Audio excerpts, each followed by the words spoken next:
Is it just a practice or we go in? We're going. We're ready. Yeah, right. We're up and running. All right. Go for it. Hello and welcome to the England B Team Podcast, a football podcast brought to you by an Englishman who wasn't good enough to make it as a professional footballer. And an Irishman who wasn't good enough to play for England. There we are. My name's Joe and this is my co-host Gareth, and we're back again to talk about all things football. Man, that is a great intro. It is good. It is really good. Do you remember we never actually thought about that? That just happened. It was like a freestyle. Yeah, it was pure freestyle and it was iconic. A few people, I know, they also recite it, you know. Oh yeah? It was a the classic. fans when you meet them out in the street. Rolls off the tongue. It does. You got recognised a few times though. I got recognised twice, yeah. Did they recite it? No. But it got to the point where when someone recognised me, it's that level of fame. I'll use that very loosely. That level of fame where I recognise the fans before they recognise me. I'm like, you listen to the podcast, I know you do. Number one fan. And then at Leverkusen, they always spot me with it as well. But that's a small place.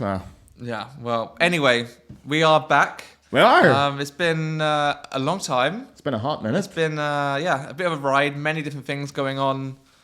Well, everyone knows the world is crazy right now. Yeah. We won't go into that, but, you know, also many different personal projects and everything. But we're back, and we're not going to say this as, we're not going to define it as a goodbye, but it's like a closing of a chapter, because we're going to leave the door open.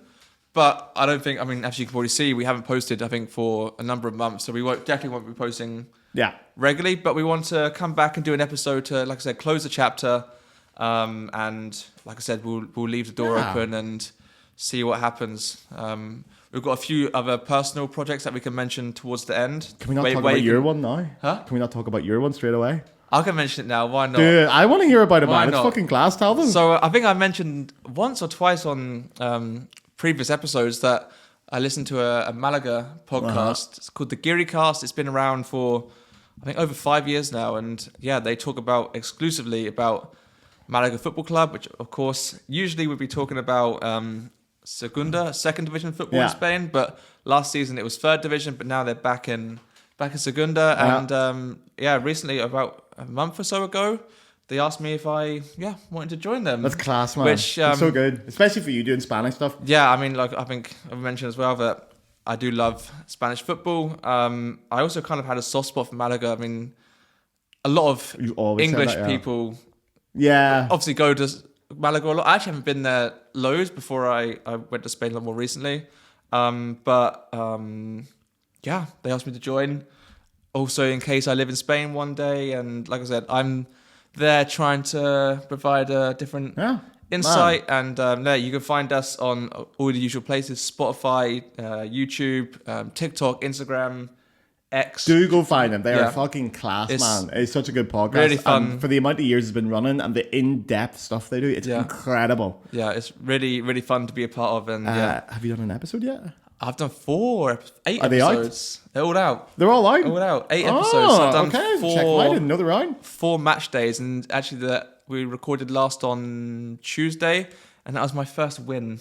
Before that, it was bad luck. 2 losses and a draw. Yeah, thank God you got a win in there. So finally got the win. And if you kept losing, you might have dropped it from the podcast. Yeah, right. They are battling relegation. So they're 6 points clear now. Which is how many games are left? 5 games to go. Oof. But they also were 7 points clear a few weeks ago, and then they fell off. But they've got a big game 6 points clear. on probably in the past now from this episode. They would have had a big game against Granada, Andalusian derby. Okay. In Malaga Stadium.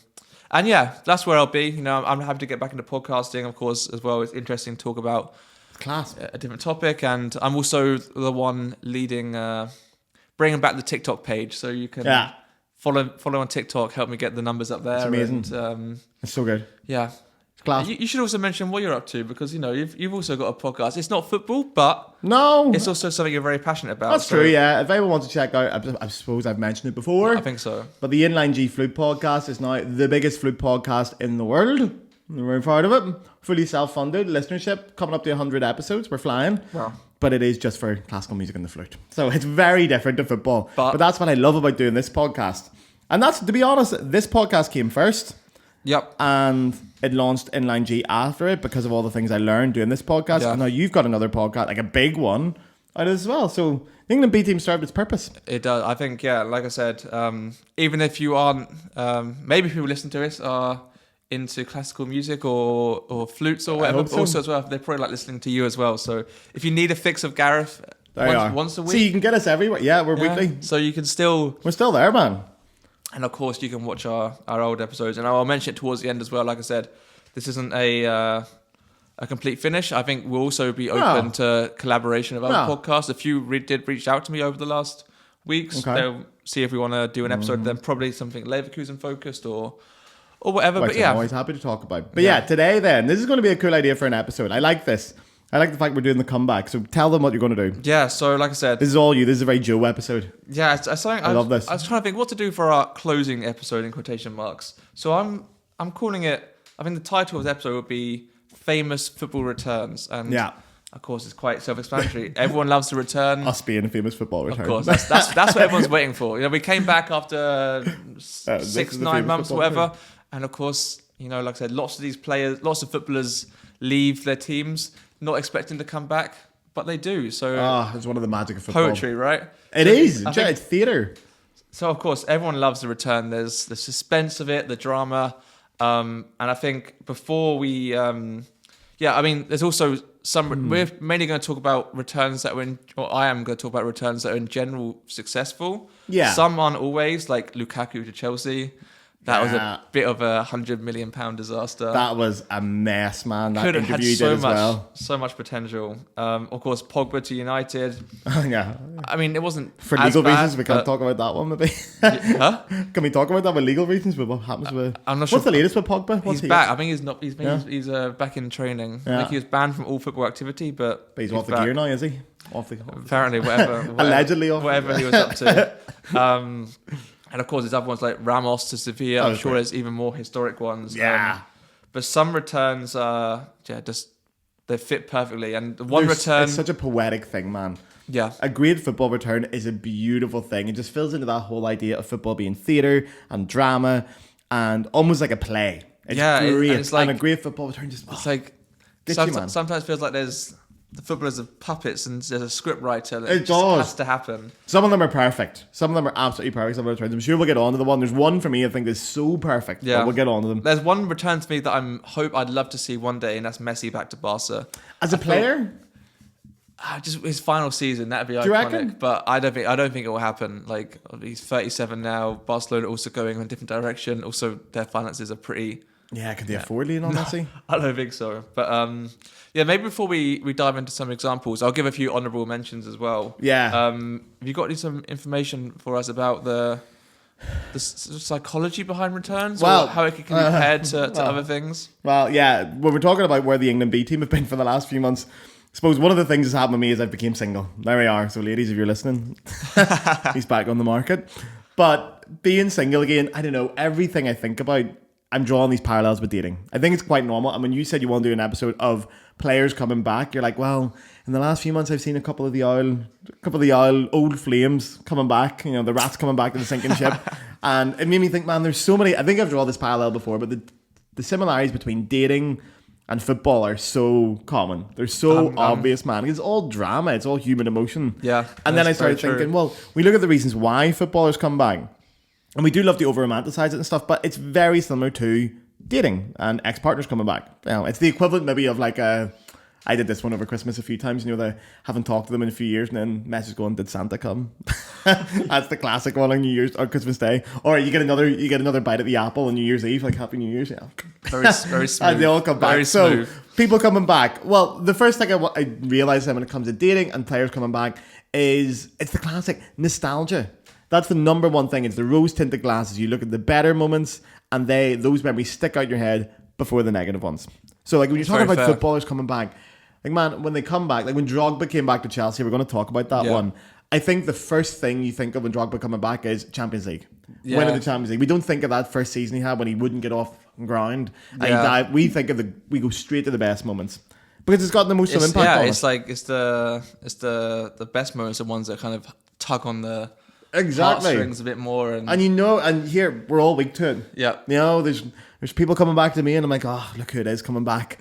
And you're a weak person because they're pulling on the heartstrings. It's easy to focus on, and that's nostalgia, and that's where the rose-tinted glasses in might most obscure. parts of life. It's best to focus on the positives, but sometimes you also have to see it through perspective. Exactly. Yeah. Like it's. I asked ChatGPT about this, and it said that you have to realize sometimes that the game has moved on. I don't know if it was talking about football or dating, but I was like, man, that's very for a robot. Very profound. That's deep, man. That is deep.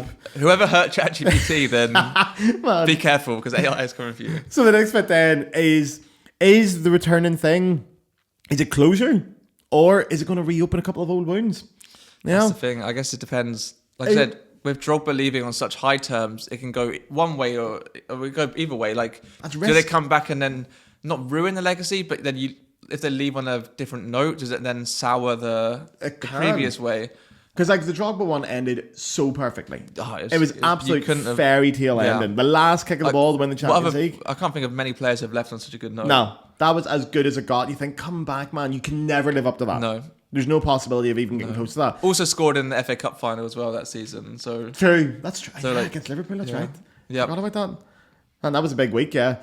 So, coming back, is it closure or is it going to reopen a couple of old wounds? Yep. And it's a tricky one. Is it one last chapter? Is it the last chapter that wasn't written, or are you taking a book that's already finished? Are you writing a sequel that nobody asked for? Are you giving this Paul Blart Mall Cop 2, which nobody asked for? Was it bad? The first one wasn't great either. No, let's be honest. But nobody asked for the second one. It ruined the legacy of the first one. Yeah, like sometimes if it's not broken, don't fix it. And there is wound. Like you get the opposite as well. Sometimes you'll get players coming back because there's been like maybe a wound or a damage to the relationship in the first scenario. True. And they're coming back to maybe fix that. That's like Ramos. Exactly. To Sevilla. Like he left. He was pretty hated by Sevilla fans. Of course, joined Real Madrid. Also quite a disliked club in Spain, unless you're a Real Madrid fan, which a lot of Spain are. But Sevilla were happy on how he left. They also celebrated, I think he said some stuff about Sevilla that was, let's say, unsavory. Oh, really? And he joined, and I wouldn't say it's forgotten. Also, it wasn't the best season, but no, they gave him the opportunity. And yeah, it wasn't a special season from what I remember. But yeah, like I said, it's... Yeah, well, you go back to try and heal the wounds. It's maybe like, I'm sure if you picture it in terms of dating, it would be like Sevilla's friends are probably saying, I can't believe you're taking him back. Do you not remember what he did to you last time? And you're going, no, he's changed. Yeah, he's changed. He's grown up. He's matured. He's a different man now. And going, well, I don't know. We don't trust him. I like the comparison. And that's it. Have they changed? Because that's what you're assuming when you're bringing anything back. Are you bringing them back because they've changed? Are you saying this is a new player, this is a new thing, and they come back? Or is it, I want the old thing one more time? I want one last dance. It's like one last little, like breakup sex? Yeah, it is. Like the summer fling, it's like, oh, go on one more time, sure, for old time's sake. Huh? Yeah. And I think like Drogba is a great example of that.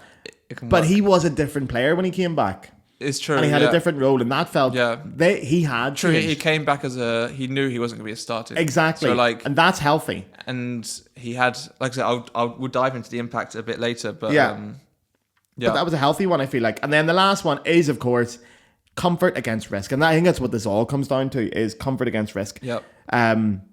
Obviously, it's familiar. If you're coming back to a club, I don't know if I'm talking about football or dating here now, but you know the club, you know the fans, you know the pitch. You know the pitch. And you just want to go back to something familiar. But comfort breeds complacency. It's very true. It's very true, okay? And the risk is, as we've said, are you going to tarnish a perfect past by trying to recreate it? So these are the questions you have to ask when you're going back to...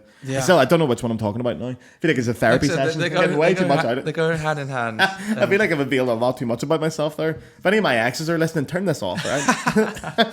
This is like... people have the closure when the relationship ends, and then but they can listen to it on a podcast format. Or, this is like the podcast equivalent of a you up text. It's okay. We're not here to. No, we're talking about football. Yeah, talking about football. Gareth's. Although we're going to talk about Drogba, we're going to break my heart again. It's true, but maybe before that, I have a few honourable mention returns. Oh, I like these. I think most of them were fairly positive. I mean, one that was I don't like Spurs. I mean, I don't. You've made no secret of that in this podcast. But I love Gareth Bale and him coming back on loan. I think he got 11 goals in 20 Premier League games. Of course, injured. His attitude to football. He was just natural. I mean, he was also an incredible athlete, but like, his attitude towards football changed a bit towards the end. Also, he was treated really badly by Real Madrid fans. But I think probably for me, the best British player of all time. Yeah, and to see him back in the Premier League was. Iconic. It was special. Yeah. To see him playing that away game in the cup against Marine FC as well. Everyone was watching out their bathroom windows. That was class as well, man. That's when that Carlos Vinicius got a hat-trick. Yeah, celebrated like Mbappe. Man, great. Yeah. Great. Of course, there's also Cristiano Ronaldo going back to United. I feel like that's also, like you talk about Messi going back to Barcelona. This is probably another one that so many people were waiting for. Man. I mean, I think Ronaldo's probably in the world more famous for his time at Madrid. Of course he is, yeah. But he was created of course he was. United, and man, that comeback. I'm not a United fan, obviously. Yeah. But even that, I got goosebumps at that, man. Yeah. That was class. When I saw the post on social media of like, he's back, I was like, oh my God, man. I think he back. scored in his debut, I think. He did. And he man. scored a lot of goals. Scored twice in his debut, and again, he left on quite sour terms with Ten Hag. But does that sour it with just with the manager or the club? I think the fans will still love there we him. are. Exactly. That's like the thing. Like, it was such a good relationship, it was nearly impossible to tarnish it. Yeah. Maybe a bit of a toxic relationship there, but I want to get on to the Ronaldo United one later because that is pure theatre. Yeah, you go into a bit more detail there. Another one, I wanted to mention just because, Fernando Torres going back to Atletico. Yeah. I did love Torres. Like, it didn't work out at Chelsea. Loved I mean, him. Yeah. he had some moments, especially that goal against Barcelona. I think that was the only moment, but still. Yeah, but he went back to Atletico. He wasn't amazing, but he did score 2 goals against Real Madrid. He won the Europa League. He scored 2 goals in his final game versus Eibar. And he's now a coach at Atletico B team. He's adorable. Yeah, and he even has a stadium named after him in Fuenlabrada, which is where he Seriously? was born, which is quite iconic. He has a stadium named after him. That's class. So, like I said, it wasn't very prolific when he went back to Atletico, but he had many moments. And like I said, now he's a coach there, so he must be. There's a beautiful pretty liked by the club serendipity to that nearly. That's a really lovely thing to see. I just realized I haven't even put Lampard down. Obviously, he had returns manager, which was pretty successful. But true, because I forget that he came as a manager, but he also went twice as well. Yeah, it's true. The second one, a bit of a disaster. But also, he did go to City. So yeah, but again, we always liked him. He could come back tomorrow, but still like him. True. It's Frank Lampard, man. It does, especially like a lot of people behind the scenes probably return. Like Ashley Cole wasn't a manager at Chelsea, but he's been a coach at Chelsea. Yeah. Joe Cole in some capacity. Petr Cech obviously came Terry back as a director. well. So like, there's so many returns, but of course, when it's in like a front row job as a player or a manager, then they're the ones that are remembered. The most. Obviously, especially as a player, because you're directly comparing to what they did before. Yeah. And what natural. What about Ballack to Leverkusen? Do you remember? Strange one. He was very injury prone in the last year or so at Chelsea. Yeah, we were talking about this as well. Because did he go it's not something I remember super well. Yeah. A little bit before my time supporting Leverkusen. I also have to say, Ballack, for people outside of Leverkusen, he's such a well-known player and we'd view him as a club legend. I think people within Bayer Leverkusen wouldn't view him as such a legend. Because he wasn't there that long. And he went to Munich. And he went to Bayern, so fuck him. And then he came back. I mean, we don't dislike him by any case, but there's much more important players in Leverkusen's history. So I think the comeback... Probably one of the most talented, but... Yes. In terms of what he could do on the ball, maybe he was not fantastic. as... But he was not always remembered for the best things. You know, he had that own goal when we nearly won the league. True. During the last day of the season. We needed a draw and he scored an own goal and we lost. And he lost the treble and he came back and he finished second again. You know, so that didn't really help either. True. So... True, but it was a weird one. We always have to add a touch of Leverkusen on there. Yeah. Maybe we'll see Havertz back one day. I think I'd like that. Because I don't know if I can afford him at this point, but... No, but... God only knows what's going to happen in the news with Leverkusen as well. By the time this comes out, Xabi Alonso could be gone. Could be on his bike, and we could have Eric Ten Hag in. That's the rumour. Woof. The two favourites are Eric Ten Hag and Cesc Fabregas. That would be cool. Really? Yeah. I also saw the former Real Sociedad manager as well, Imanol. But apparently he only speaks Spanish. So yeah, that's going to be an issue. That'd be tricky. Yeah. But yeah, I hope Havertz would come back. Yep. I don't know. With Leverkusen's success, maybe. I don't know if he's got that much of an attachment to the club. He was a youth product to an extent. True. So True. Maybe. I think his family is still... They're in Aachen, he's still got the donkeys up there. That's in Aachen, true. Yeah, he's got the donkey sanctuary because of his granny. But yeah, that was a few honourable mentions. But do you want to go first with your one, or should I jump in? You go ahead. I like your first one. Probably My girlfriend does not like him, but What? I think every Chelsea fan loves him. Probably Chelsea's best ever manager.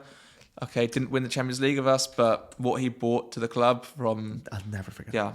And of course, I think everyone knows I'm talking about Jose Mourinho. First joined in 2004. Incredible first spell. He transformed the Premier League. He also transformed Chelsea, obviously. He won the Premier League and League Cup double in his first season. Premier League the season after that.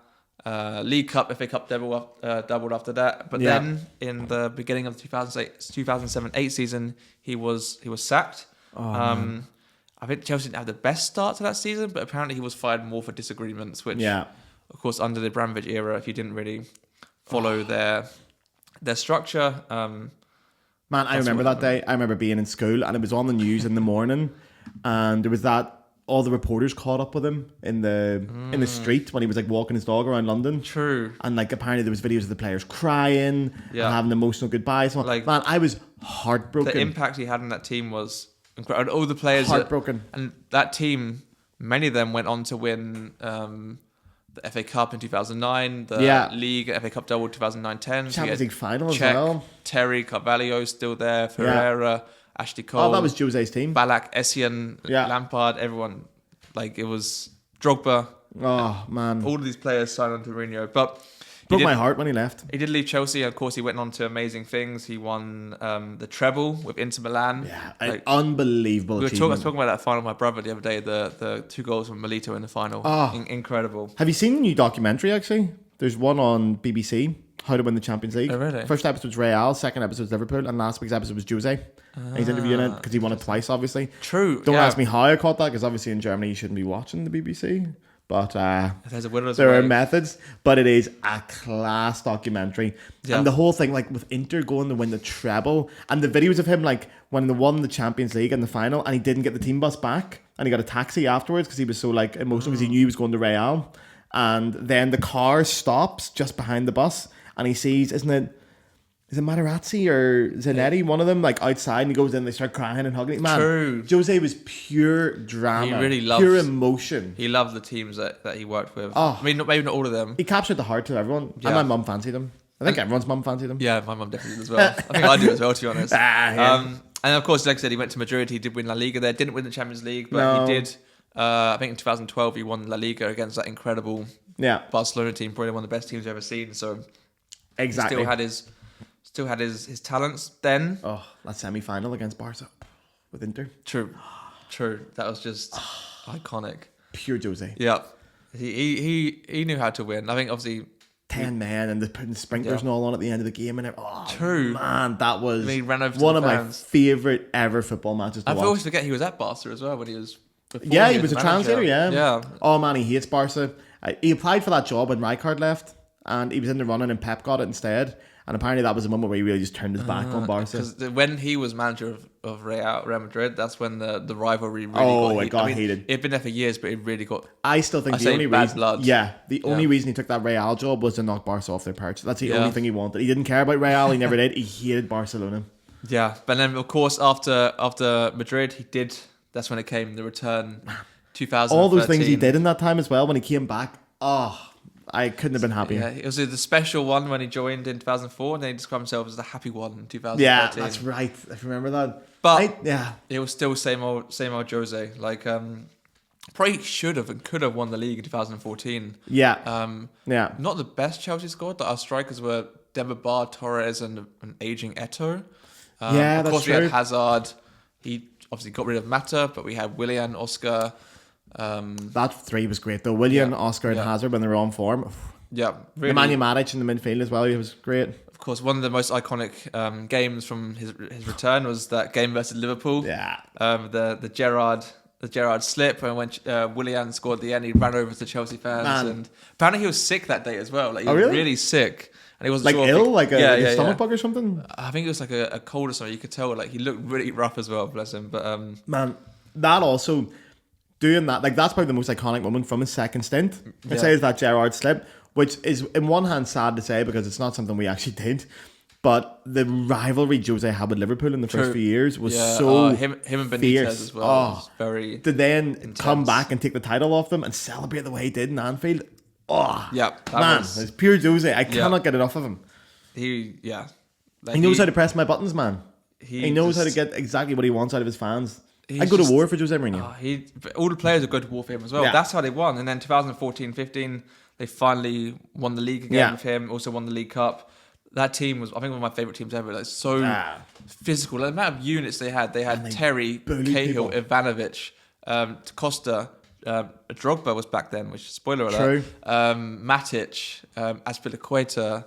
Yeah, like that's a incredible. juggernaut of a team. I think this is actually one of the seasons where the season started and you just knew who was going to win the league that season. Because we brought in Costa, we brought in Fabregas, we brought in Felipe Luis, who didn't play as much, but I got the they brought in Costa and Fabregas. That was like the missing pieces. Chelsea needed a playmaker, like to sit with Matic, and they needed a top striker, and Diego Costa. And they got on like a house on fire as well, Fabregas and Costa. The amount of assists between the two of them. We talk so much about De Bruyne and Haaland in this era, but that season, Fabregas, Costa, up there. Yeah, it was incredible. But yeah, like I said, after that, he went on to United, Tottenham, Roma. He's at Fenerbahce now.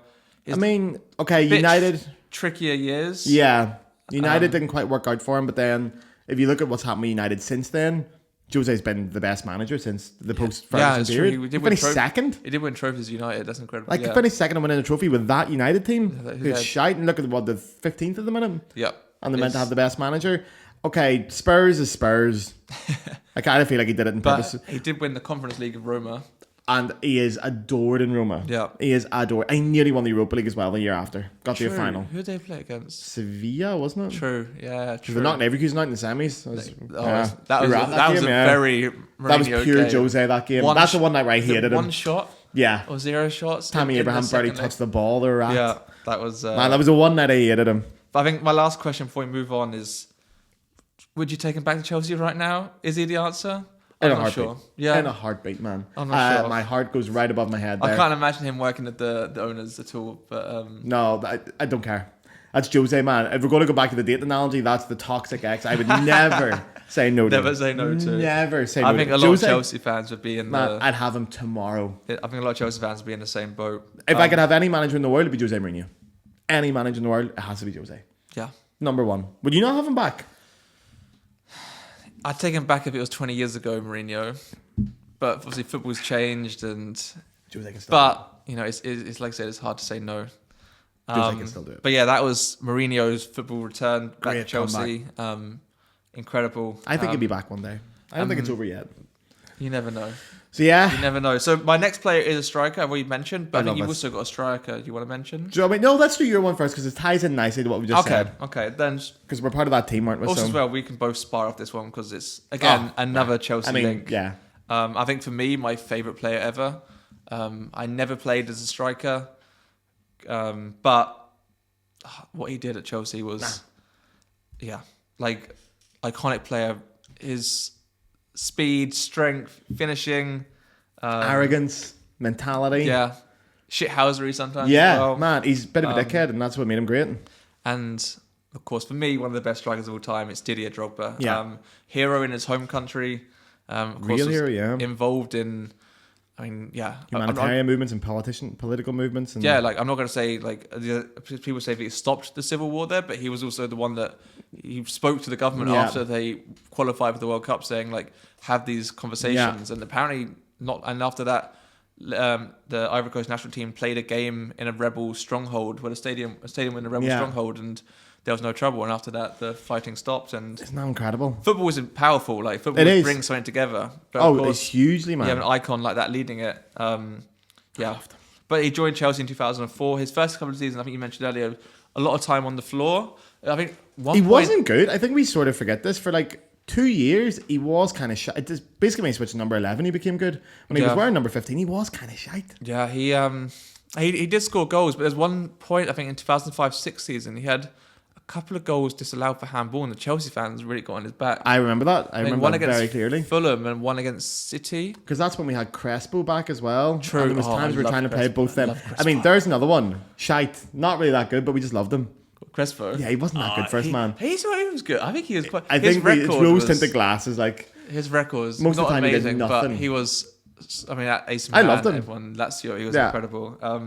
He's a manager now somewhere. He is. Is he back in Argentina? I think so, yeah. Yeah. But then Drogba's first like proper breakthrough season was 2006-07, where he finished top scorer. He really just came out of nowhere that year. God, some of the goals he scored in that season against Liverpool, there's like the chest and volley, one against Just Everton. when you're saying that season, he scored like 10. It was like his own goal of the season competition. Yeah, it was. He had that unreal. one against Barca as well, where he flicked it behind, like True. rolled it behind him. True. He had the Liverpool chest. He had that one against Everton. It was like Out of from his own nothing. half nearly. It was ridiculous. Yeah. Scored in great season 2 for him. goals in the League Cup win against Arsenal. Yeah. League Cup final win, and the winner in the FA Cup final against United. Which Like, was toe still, poke. the worst game of football I've ever seen in my life. I remember watching it at a friend's house. And, that was the first game at the new Wembley, the first FA Cup final at the new True. Wembley, and it was the most not boring game of after football. extra time and 1-0, I think that was the only chance. It was sunny. It reminded me of that scene in Mike Bassett where they're playing against Mexico and they're drawing 0-0. It was awful. Or Egypt and they're drawing 0-0. Awful. Like that game was terrible. But that goal was good. yeah, And that's where it got him started in this. Mikel and Yeah. Drogba, iconic. It got that whole thing of like Drogba scoring at Wembley. Yeah. That really started to pick up that season. Yeah, I think the first time he scored was in the start of. He scored 2 goals in 2005-06 season in the Community Shield final. That's right, against Arsenal. Yeah. That's right. And of course, like on that, he did torment Arsenal. Oh, yeah. The amount of goals Which he is scored great. against Arsenal, they could not handle him. None of them could ever handle him. And that's a self-fulfilling prophecy as well. You know people are starting to get nervous about it. So I go, we're playing Chelsea, Drogba's playing. And it's a cup final and you're expecting it. Knew it's going to happen. And he's a mentality monster for that. How many players have we sat over the years and said, great, but they don't turn up in the big games? We look at people like Harry Kane, who is undoubtedly a better striker than Didier Drogba for me overall. But he doesn't turn up. Drogba did turn up. Every final he was there. You can't teach that. It's just mentality. And just... I think his like style of play as well. Like he was so not reliant on his strength in a bad way, but his strength was so important. He could use that, and maybe when the players were he just bullied nervous, he could, like I said, bully players. And seasons in between, 2007-8, 2008-9 weren't amazing for him. Of course, he got sent off in the 2008 Champions League final against United. The thing is with Drogba though, even if he didn't score, he'd just bring the best out of players. Yeah, he could just like I saw his video on TikTok like. Petr Cech, I don't know how high the ball is in the air, on his chest and like down in a second, and then creates like an opportunity. Like that was it. Players, you don't see many players that can do that. And it's leading by example. It's the mentality of that as well. Of like, if you put the ball up there, Didier's got it. Not many players have done that as well as that. And I mean, of course, there's strong players. I'm sure there's players in like league. There's like John Parkin. He's played for Preston, huge player, but.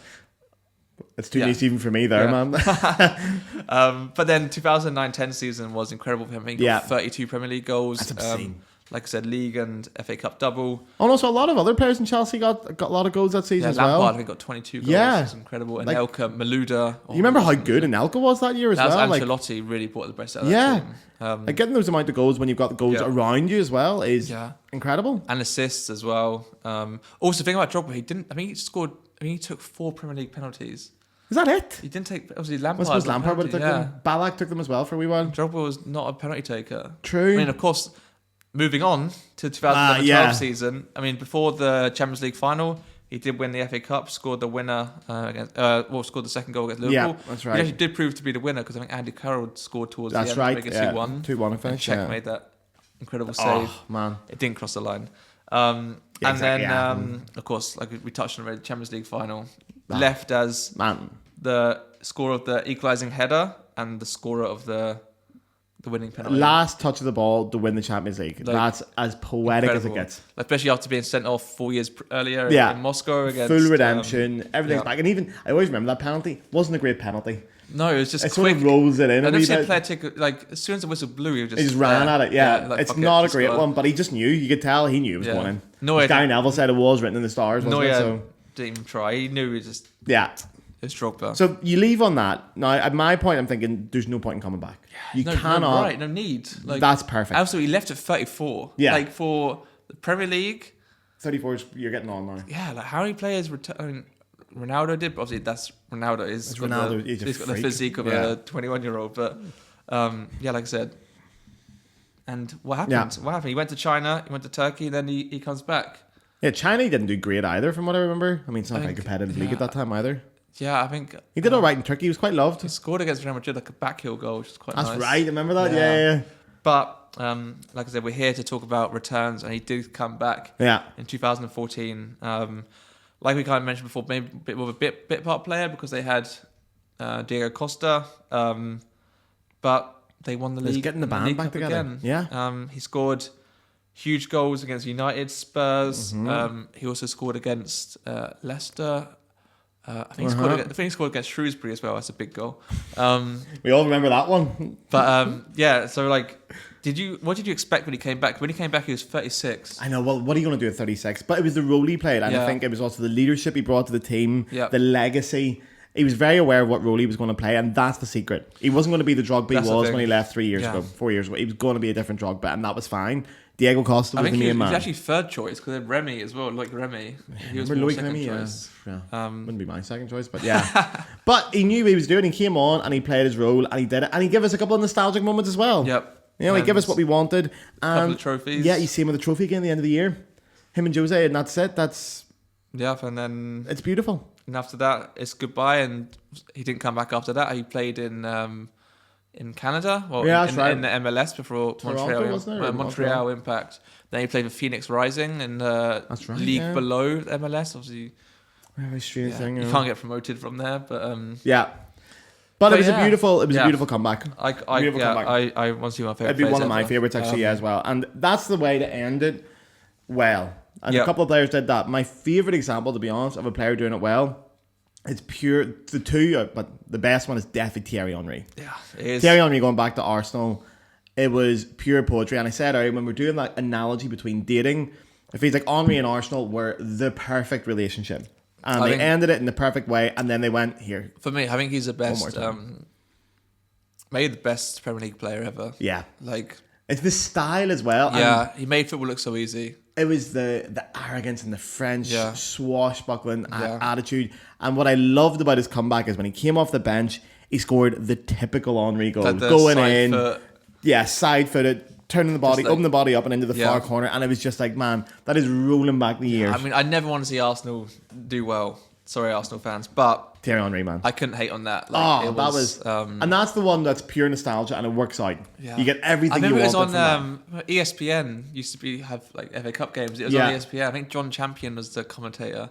I think I've watched it on YouTube so many times. That's why I remember that. But yeah, there was I remember him even the way Henry used to do this thing as well when he scored those types of goals. He did it once against Inter as well, I think, where he knows it's going in and he's already pulling away to celebrate as he side-foots into the goal. And he did it that night. It was just, man, it was perfect. And we're talking about the drama of that. That's what football is at the end of the day. We're looking at drama. We're looking at this like... Yeah, the excitement. It's as someone who plays in operas, I'm telling you, football can be like an opera sometimes. It is ridiculous. It's like a second act. Yeah. And actually, when we're talking about the perfect examples, okay, Ronaldo's second stint at United wasn't always great, but the drama of him coming back was amazing. And I've got it typed out here because that is pure poetry, is when he was walking onto the pitch for the debut and Peter Drury was doing the commentary and he had that whole speech of like Madeira, Manchester, Madrid, Turin and Manchester again, wreathed in red, restored to this great gallery of the game, a walking work of art, vintage, beyond valuation, beyond forgery or imitation. Man, that is gorgeous. That is so Peter Drury. And I was sitting watching that and I was going, man, yeah, go on, Cristiano, do it. Number 7, back at United. I don't even like United. Yeah, but everyone wanted to see it. Do you know what it was? It was like when the new Jurassic Park movie came out and you're like, oh man, the dinosaurs are back. It's class. I was a kid when the dinosaurs were there. The dinosaurs are back. I love it. And he scored and it was just 19 goals in 40 Premier League games, so nearly goal every other game. A couple of big Champions League goals there as well. How was that? So he joined 2021, so that was 4 years ago. So he was 36, joined, and man, he did a good job. And I mean, Ronaldo didn't end his time with United in the best possible way, and he obviously went and did an interview with Piers Morgan, which is unforgivable in my book. But United fans are still going to like him because he didn't do enough. He was so good, and the romance of it, that's what I really think it is, because we look at Ronaldo with such rose-tinted glasses. Ronaldo really, United had 2-3 solid years. The rest of the time he was shite, and most of his best football was played at Real Madrid. But those 2 or 3 years were so poetic. Yeah, it was the 2007-8 season where he was when he was with Tevez and Rooney. Did they win the... No. Champions League was 2008. They won the Champions League and League, but I don't think they won the FA Cup. No, they didn't get the treble, no. But, And, it's the poetry. It's the Hollywood reboot culture. It's that. That's why we all love these movies coming back and these series coming back, because it just scratches that bit of your brain, the nostalgia. And most of the time it doesn't work out. Like, how many movies have we watched? Like, the new Jurassic Park movies are shite. Yeah, or a remake or whatever. Oh man, the new Ghostbusters was shite. All these things were shite. And a lot of the time the players come back and it doesn't work out. Ronaldo was one of those examples where it just did. Yeah. Ronaldo and Henry, they're just so good that they can do anything, and I'm sold. Yeah. Beautiful comebacks. Yeah. So, yeah, but that's... Any other ones you want to talk about? There was one briefly, just for me personally. This is a very niche one, though. It's really niche. It was a guy called Peter Thompson who played at Linfield, my team back in Belfast. I'll get Googling in the meantime. You'll have to put in Peter Thompson and Linfield because there's a lot of Peter Thompsons. Okay. Now, Linfield at this time, this was peak Linfield. 05 and 06, they had the domestic clean sweep of all 4 trophies. Scored an obscene amount of goals. They had 2 up top, 22-year-old Peter Thompson and a 37-year-old Glenn Ferguson, Spike Ferguson. Wow. Who scored, I think, 285 goals for Linfield overall. Wow. Peter Thompson, those 7 years, 152 goals in 235 games. When he left, there was a book at Windsor Park that you could go down and write your message to him. Okay. That's how big a deal it was. I went to Windsor to write a message to say thank you for everything. Wow. Okay. He went with full blessing because he was going to England. He was going to be full-time. And that was always the big achievement of that time, was to be a full-time player. He went to Stockport County. He was actually shite. Okay. But the whole thing was, at that time, the Irish League wasn't fully professional yet. Peter was a postman at the same time. And I actually, man, when I was Googling this earlier, I found this article where he was called up to the North. He got 8 caps from Northern Ireland. He was called up, right? And when he was called up, Laurie Sanchez invited Thompson to train with the squad 2 days before Northern Ireland played Wales in their opening World Cup qualifier at Windsor Park in 2006. And Thompson said, unfortunately, I can't make it. Work have been very good to me, giving me time off to go to Europe with Linfield. And when I got called in the under-21 squad, I can't say anything against him until such times I might actually be called in the squad, and I don't think I'll be able to get away from work. Wow. So he's a postman. He couldn't get the day off to go to play for Northern Ireland. This is the kind of level we're talking about. It was great. And he went to Stockport County. We all wished him the best. We really hoped he'd do well there. Because he was going to represent. He was our boy. And it just didn't work for him. I think he got very homesick. He didn't enjoy it. He got sick at one point and had a collapsed lung. Bloody hell. Which is a very strange thing. And he was out of action for so long. Yeah. They loaned him back to us. And then I think after that, we signed him again. He was never the same player. No, but looking here, his record is still decent when he came back. It was. He was getting a goal every other game when he played. That was the problem. He didn't play very much.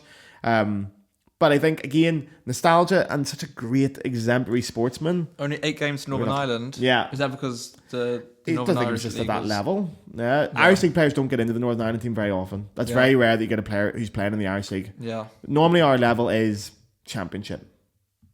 Stockport were in League 1 at the time. But we had some good strikers at that time in Northern Ireland. Obviously, David Healy was playing at that time. He's manager now. At Linfield, yeah. He's doing great, yeah. One of our most successful. So Peter Thompson's the one that always sticks back in my brain. It's a very, very, very niche one.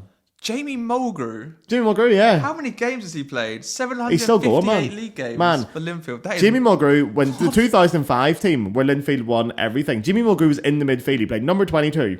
I always remember that. Number 22, Jamie Mulgrew. I had a season ticket that year. And when I went back to watch the Big 2 match last year, Linfield Glentoran, I was like, is that fucking Jamie Mulgrew still in the midfield? 20 years later, he's the captain. Crazy. Like, and he's still starting. Jamie Mulgrew's still in the midfield. When I was a kid, he was out there. And now I'm back and Jimmy Mulgrew's still there. So maybe he'll have a return one day as a manager. He must be touching 40 now, is he? He's 38. So but he's still playing. Like, he hasn't retired yet. And he's not actually one game for Glentoran. Yeah, bastard. Bastard. But yeah, no, that's an interesting one. Yeah, I mean, to come back as well after that sickness and then still you welcome him back nearly. It was almost like bringing back one of your own. It's like, come on, like him as you've well. Been hurt. We're going to look after you. Yeah, this is probably when it's like coming back is best for him, like because it's back in the comfort zone after a difficult couple of years of the. And it's the emotion of football. Yeah. Sometimes you're willing to accept he's not going to be the same player, but you're doing something for him. It makes him happy. He's one of your own. Yeah, you look after him. So that was my favourite one. That's one that stuck out. I also know down about Rooney going back to Everton, but it wasn't that special, really. It was. Yeah, I mean, he should never have left. I think United. He scored a few incredible goals, as Rooney always does. I think the Peter Thompson was a really nice one to end on because it's also a personal. Yeah, it's touch for you as well. Beautiful story. I don't know what he's up to now, Pete, but I hope he's doing well. Postman Pete, they called him. Postman Pete, I don't think there's much new. And then he switched to Pistol Pete because he was very good, to be fair. And he scored one international goal, which is against Georgia. I was at that match. And what always reminds me about that, what I always stick out in my brain in that match, is because I'm Georgia on the brain recently. I've been talking a lot about Georgia. And I went to that game and we have a stadium announcer who I know for the game. And he read out the Northern Ireland team, and then he got to the Georgia team and said like 2 names. And he went, nah, not a chance, mate. And they had to get a Georgian fan up from the stands, to get up and read the names out. Nice, because he was just standing there. He's like, nah, not got a chance, man. Yeah, he got Kaka Kaladze, and he went, right, I know him. He plays for AC Milan. He went, not a fucking chance for the rest of them. Also, Kaka Kaladze, now the mayor of Tbilisi. Controversial, apparently. And an absolute dickhead. Yeah, I've heard he's quite controversial. There's a note to end on. Depends what politics you're into, but I've heard he's controversial. The good ones. He's in that team. Yeah. So interesting. There we are. Comebacks, man. Comebacks, yeah. So Don't call it a comeback. Like I said, this was like our closing episode, and I think it was a really nice. It is really nice themed. Famous football returns. The England B team will have that famous football return one day. I mean, like I said, who knows what the future holds? We'll also be happy to do collaborations. Exactly. A few podcasts have already spoken to us, and like I said, if you're listening, just let us know. And now that I'm reading that, we're sitting here reading these stories out, and I'm thinking, you never know. You should never say never when it comes to football. You never know where things will go. We're both doing podcasting now more seriously. I'm not as involved in football as I'd like to be, but you are. You never know. You never know, exactly. Maybe there'll be a Guiricast England B team crossover one day. Yeah. But like I said, you can find me now on the Go and find him, support him. Follow us, rate us. Apparently rating on Spotify is one of the best ways to get your podcast more popular. Yeah. So do that. And yeah, like I said, go find Gareth on the #1 flute podcast in the world. Yeah, even if you're not into flutes, but then still, and the episodes are. Really, I feel like the Venn nice. diagram for football fans and flute fans. There's not many in the middle of those two, but here. But you're the middle I'm theme. there. You're the middle theme. If you're in that Venn diagram, I'm your man. Okay. And also you can find like clips and TikToks and reels and everything. So you can get your fix of Gareth. Yeah, so onwards and upwards. I enjoyed this. It was really great fun. Really it's a nice way to end. It's a nice way to close the curtain in here. Yeah. Maybe it's not really closed. Yeah, you never know. It's just whatever you call it, like we're setting up for that famous football return. Yeah, what's that phrase people say? It's not goodbye, it's see you soon, isn't that it? It's a bit lame, but yeah, could be. Yeah, it's a bit. Yeah. No, I feel like there's one in Irish. I feel like when you say goodbye in Irish, it doesn't translate in English as goodbye. Translated as like see you soon. Maybe that's what I'm thinking of. Okay, maybe. My Irish is not very good. But anyway. I never know. Goodbyes are never goodbye in football. We know that. We've learned that. It's true. Maybe Drogba will be back at Chelsea as a manager one day. Okay, as a manager, yeah, I would say. I don't think he can get the boots on anymore. But amazing. He'd probably do a job up front this season. I could do a job up front for Chelsea this season. Actually, I love Jackson still. That's the way to end it. I still love Nicholas Jackson. I still believe in him. Please start a Nicholas Jackson podcast. Yeah, it's dedicated to him. Yeah, that's the legacy of this podcast is people will trace it back. When Jackson finally comes good, wins like the Ballon England d'Or. B team predicted it. That's it. Well, half the England B team might think he's shite, but anyway. Right, let's get out of here. And long live the England B team podcast. Yeah, cheerio everyone. Ciao.